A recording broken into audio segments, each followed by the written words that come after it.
이번 특세는 기도에 대한 말씀을 나누었습니다. 어, 어떻게 기도해야 할까가 오늘의 주제인데, 기도에 있어서 하나님께 응답받는 기도가 되려면 믿음의 기도가 되어야 합니다. 아무리 마음을 다하고 힘을 다하고 정성을 다해서 기도한다 할지라도 믿음이 없으면 우리의 기도가 응답되지를 않습니다.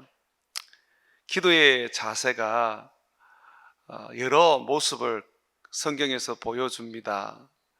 엘리야는 머리를 다리 사이, 무릎 사이에 넣고 기도를 올려드렸습니다. 참으로 그의 간절함을 보여주는 그 기도의 모습이죠. 그런데 우리가 이러한 자세를 배우기보다는 믿음으로 기도하는 이 본질적인 자세를 배우는 것이 아주 중요합니다. 아무나 머리를 무릎 속에 넣을 수는 없습니다. 저도 여러 번 시도해 봤는데 되지를 않더라고요.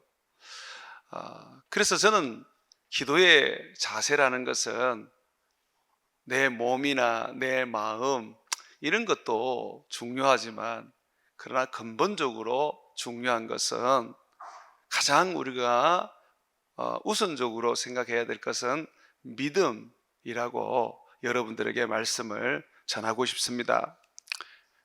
왜냐하면 오늘 말씀에 두 맹인이 예수님을 찾아와서 그들의 눈을 고친 이야기를 담고 있습니다.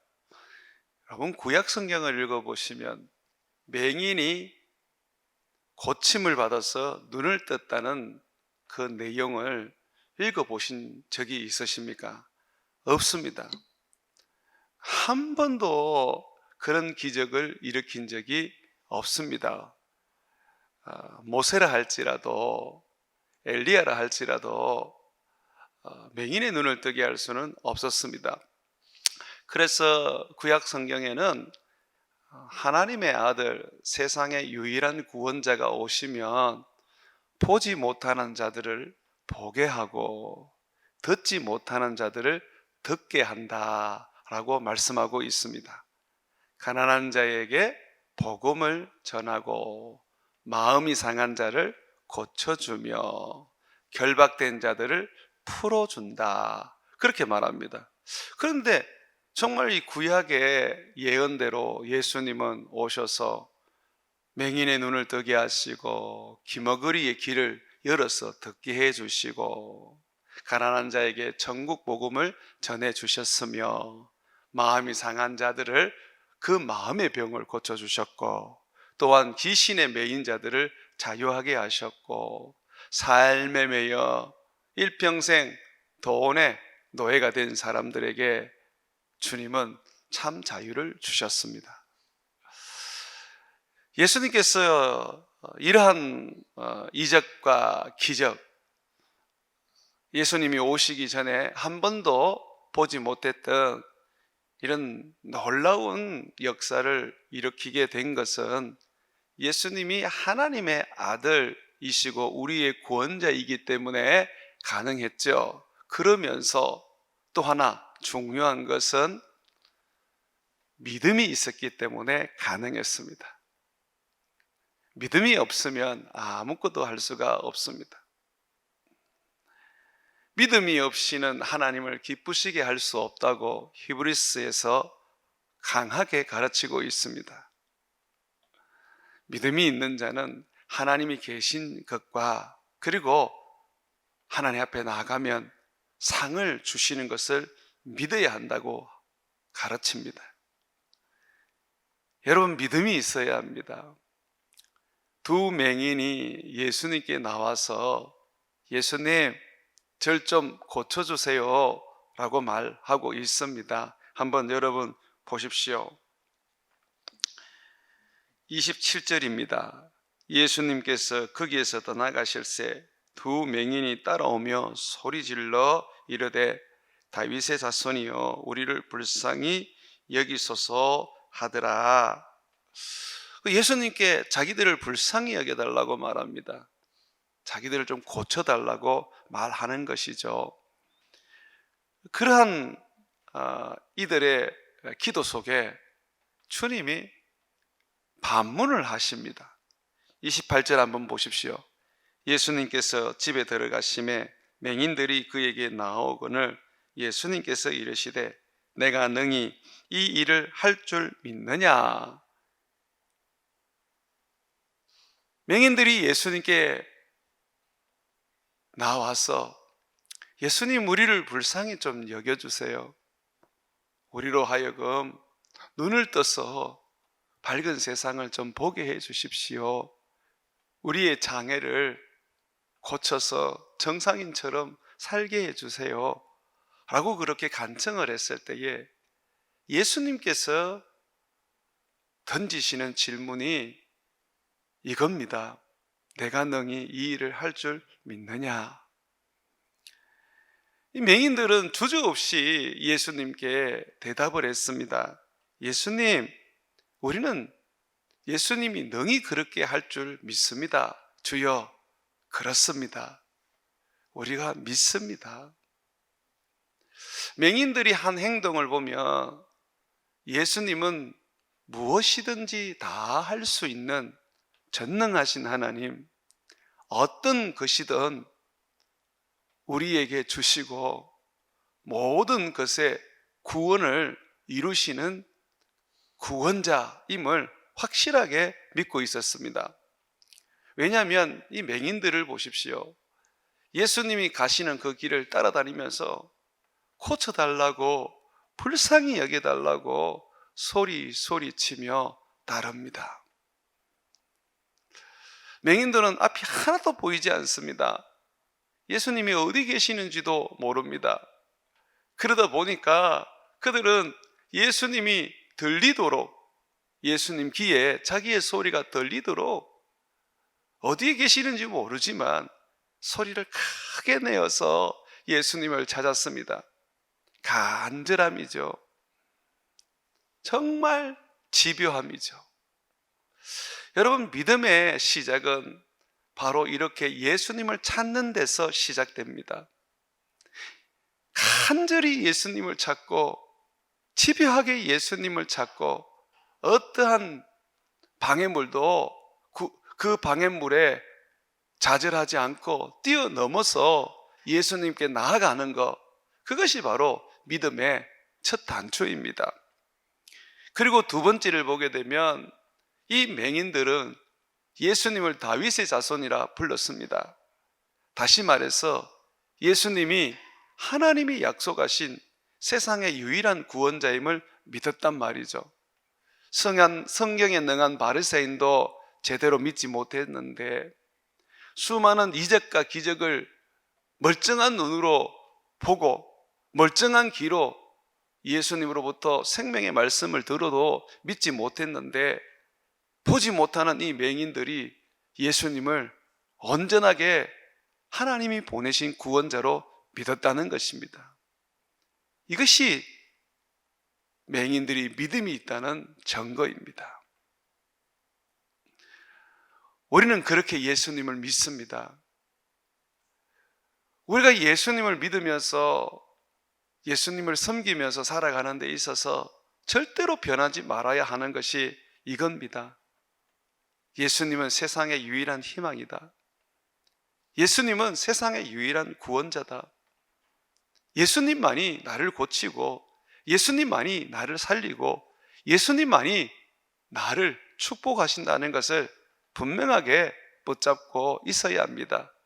그래야지만이 밤낮으로 예수님을 찾을 수 있고 어떤 어려움과 힘겨움이 우리를 낙심시켜도 그 낙심을 뚫고 예수님을 구할 수가 있는 것입니다. 이 맹인의 모습 속에서 우리가 세 번째로 볼 수 있는 믿음은 확신이었습니다. 다윗의 자손이신 예수님은 성경이 예언한 대로 눈을 뜨게 해주고 귀를 열어 듣게 할 것이고 귀신 들린 자들을 자유하게 할 것이라는 것을 온전하게 확신했습니다. 이들은 예수님이 병 고치는 것을 보지를 못했습니다. 사람들이 내 병이 나았다라고 소리치면서 감사하고 기뻐하는 소리는 들을 수 있었지만 눈이 맹인이었기 때문에 보지를 못했습니다.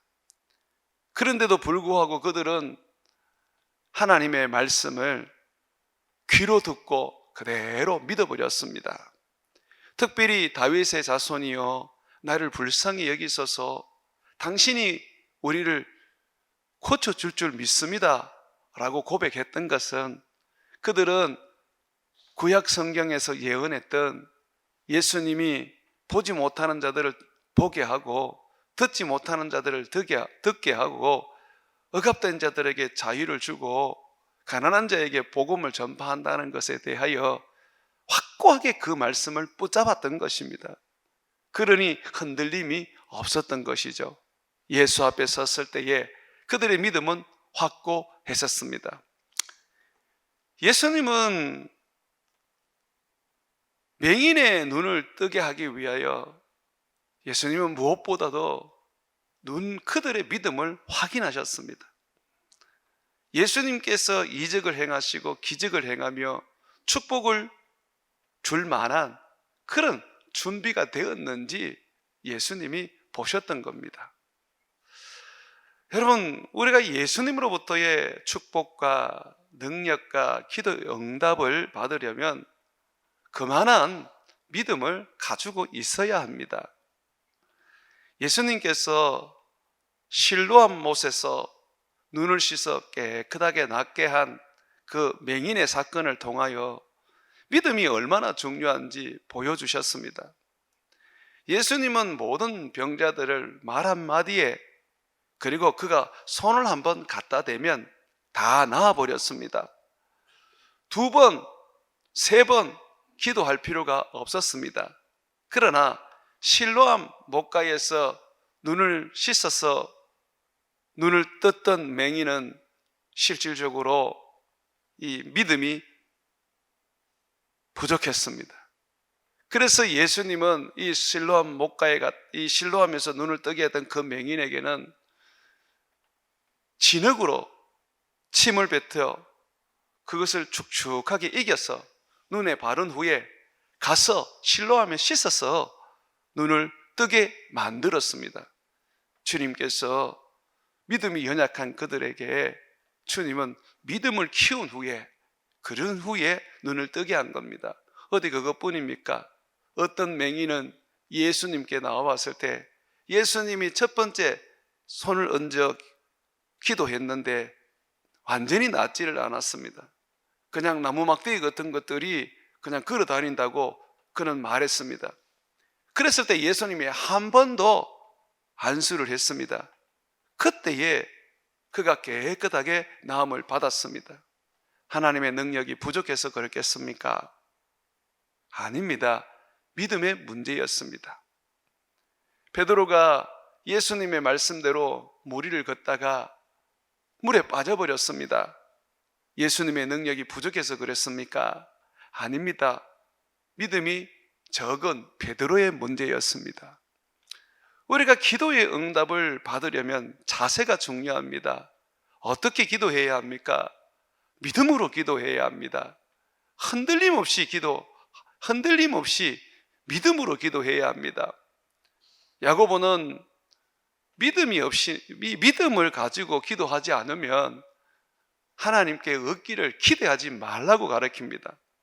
믿음이 없는 기도, 의심하는 기도는 두 마음을 품은 자로서 정함이 없는 자라고 말했습니다. 사랑하는 여러분, 여러분들의 기도는 하나님 앞에 어떤 자세로 드리고 있습니까? 하나님이 고쳐주실 줄 확고하게 믿고 있습니까? 응답해 주실 줄 확고하게 믿고 있습니까? 이루어 주실 줄 의심 없이 믿고 있습니까? 오늘 예수님께서 두 맹인에게 던진 질문은 우리에게 던진 질문입니다.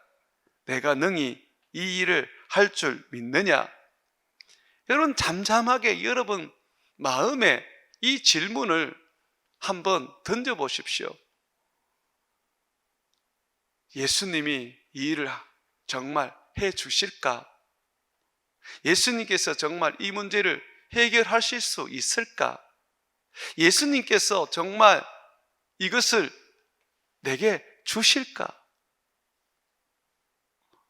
만약에 거기에 대하여 네, 그렇습니다 라고 대답하지 못한다면 여러분의 기도는 응답되지 못합니다.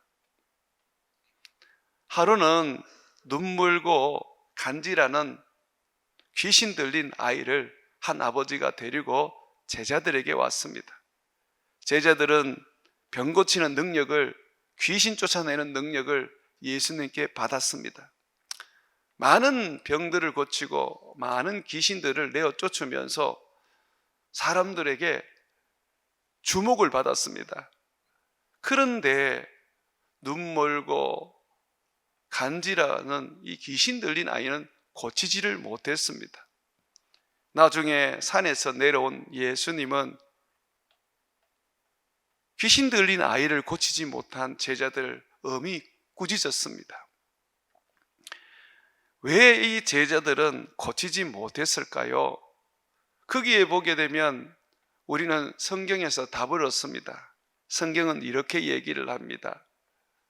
믿음이 적은 영혼이라고 말합니다. 아무리 능력을 받아도, 아무리 성령의 은사가 있어도 내가 믿음이 적으면 결국은 그 은사도 크게 사용되지 못하고 무용지물이 된다는 것입니다. 은사 주십시오, 능력 주십시오, 주님 내가 이 일을 할 수 있도록 하나님이 축복해 주십시오 라고 해도 믿음이 없으면 축복을 줘도 그 축복이 축복되지 못하고, 은사를 줘도 그 은사가 은사라서 가치를 드러내지 못한다는 것입니다. 믿음이 있어야 합니다. 귀신 들리고 간질하는 아이를 아버지가 예수님께 데리고 왔을 때에 예수님께서는 아무 말하지 않고 그 아버지를 가만히 지켜봤습니다. 그 아버지가 예수님께 먼저 말을 꺼내었습니다. 예수님, 할 수 있거든 내 아이를 좀 고쳐주십시오 라고 했습니다. 예수님은 그렇게 말하는 아이의 아버지를 엄하게 꾸짖었습니다. 할 수 있거든이 무슨 말이냐? 믿는 자에게는 능치 못할 일이 없느니라. 이 말은 아이를 고치지 못한 또 하나의 이유를 설명해 주고 있습니다. 아버지가 믿음이 없었습니다. 아이를 데리고 제자들에게 왔지만 예수님으로부터 능력을 받아 귀신을 쫓아내고 병을 고치는 그 권세를 가진 제자들에게 왔지만 정작 아이의 아버지는 믿음이 없었습니다.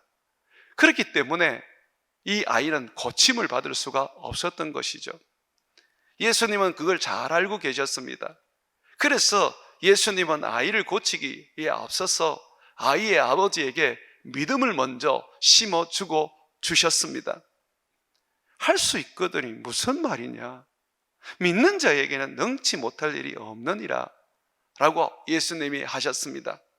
그 말씀을 하고 난 다음에 아이의 아버지는 자기가 믿음 없다는 것을 주님 앞에 들켜버렸습니다. 그래서 바로 예수님께 엎드려서 예원하며 간청을 했습니다. 예수님, 저의 믿음 없는 것을 주님 아시는군요. 저에게 믿음을 더해 주십시오.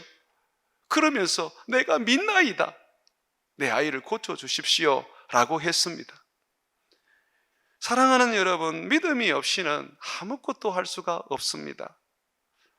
성경에 있는 모든 이적과 모든 축복과 모든 능력은 그저 눈으로, 귀로 듣고 보는 것에 불과할 뿐입니다. 그러나 내가 믿음이 있으면 성경에 일어난 모든 이적과 기적과 축복은 내 것이 될 수 있습니다. 예수님은 너희는 나보다 더 큰 일을 할 것이라고 말씀하셨습니다. 더 큰 능력을 주시겠다는 것이죠. 우리는 주님 앞에 확고한 믿음을 가지고 살아야 합니다. 주님 할 수 있습니다. 주님 주실 겁니다. 주님 나를 불쌍히 여겨 반드시 은혜를 베풀어 주십니다 라는 확신이 있어야 된다는 것이죠. 귀신 들린 딸을 둔 어머니 한 사람이 예수님이 가나안 땅에 왔다는 소리를 들었습니다. 그래서 이 여인은 이 두로에 왔다는, 시돈과 두로에 왔다는 이야기를 들었습니다. 그래서 이 여인은 예수님을 찾아가서 자기 딸을 고쳐달라고 예언을 했습니다. 이 여인은 가나안 여인이었습니다. 그런데 예수님은 이 여인의 그 간구를 외면하셨습니다. 그렇지만 이 여인은 끝까지 예수님을 따라다니면서 딸을 고쳐달라고 소리 지르면서 절규를 했습니다. 그 소리를 듣고 있는 제자들이 너무 민망했습니다. 무관심하게 반응도 하지 않는 예수님을 보면서 너무 의아했습니다. 어떤 병자든지 오기만 하면 다 고쳐주시던 예수님이 이 가나안 여인에게는 예수님이 외면을 하시는 겁니다. 그래서 제자들이 예수님께 간청을 드렸습니다. 예수님, 여인이 너무 소리를 지르고 너무 애원을 합니다. 예수님 또 어떻게 해주세요? 이 제자들의 말을 듣고 예수님은 도리어 여인에게 아주 마음 상하는 이야기를 하셨습니다. 자녀의 떡을 취하여서 개들에게 던지는 것은 옳지 않다. 예수님은 이 가나안 여인을 향하여 개라고 말했습니다. 얼마나 인격적인 그 모독을 이 여인이 들었겠습니까? 그런데 이 여인의 반응이 놀랐습니다. 예수님 맞습니다. 저는 예수님이 말씀하시는 것은 개입니다. 그런데 예수님, 개라 할지라도 나는 예수님의 개입니다. 그러니 주인의 상에서 떨어지는 부스러기라도 먹을 권리가 있지 않습니까?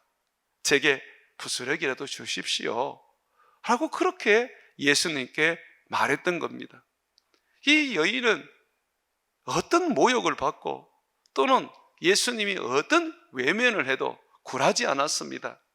예수님이 자기의 주인인 것과 예수님이 반드시 자기의 기도를 들어주신다는 확신을 가지고 있었습니다. 믿음이 있었던 것이죠. 결국 예수님은 이 여인에게 웃으면서 말했습니다. 여인아, 네 믿음이 크다. 그러시면서 여인의 소원대로 그 딸을 고쳐두셨습니다. 예수님이 원하는 것은 믿음입니다. 믿음이 있어야지 산을 옮겨 바다를 메울 수 있는 사람이 되는 겁니다. 믿음이 있어야지 서로 사랑하라는 주님의 비전을 이룰 수 있습니다. 믿음이 있어야지 돈이 없어도 땅끝까지 선교를 할 수가 있는 것입니다. 믿음이 있어야지 이 힘든 세상, 어려운 세상 속에서도 하나님을 위하여 살 수 있는 사람이 될 수가 있는 것입니다. 사랑하는 여러분, 믿음이라는 것은 우리 주님이 능히 할 수 있다는 확신과 그리고 우리가 집요하게 주님을 붙잡고 간구하면 언젠가는 이루어 주신다는 그러한 확신이 있어야 믿음이라고 할 수가 있습니다. 오늘 예수님은 맹인에게 하신 말씀을 우리에게 다시 던지고 계십니다. 네가 5일 동안 참 많은 기도를 하나님 앞에 했다. 내가 그 기도를 이룰 줄 믿느냐? 내가 능히 너의 기도를 들어줄 줄 믿느냐? 내가 너를 불쌍히 여기며 내가 너에게 긍휼을 베풀 줄 믿느냐? 여러분은 거기에 주저없이 대답하셔야 합니다. 아멘, 아멘입니다. 주님, 주님이 오직 나의 구원자시고 내 기도에 응답하실 수 있는 유일한 분이시기 때문에 내가 이 새벽도 잠자지 않고 새벽을 깨워 주님 앞에 나온 것이 아닙니까? 주님, 주님 이루어 주옵소서. 나는 믿습니다. 나는 주님이 이루어 줄 때까지 이 특세가 끝나도 계속해서 기도할 겁니다. 주님만이 나의 구원자임을 나는 믿습니다 라고 고백하는 여러분 되어야 합니다. 사랑하는 여러분, 제가 묻겠습니다. 능히 예수님께서 여러분의 기도와 여러분들의 문제들과 여러분들이 소원하는 것을 이루어 줄 믿습니까? 우리 함께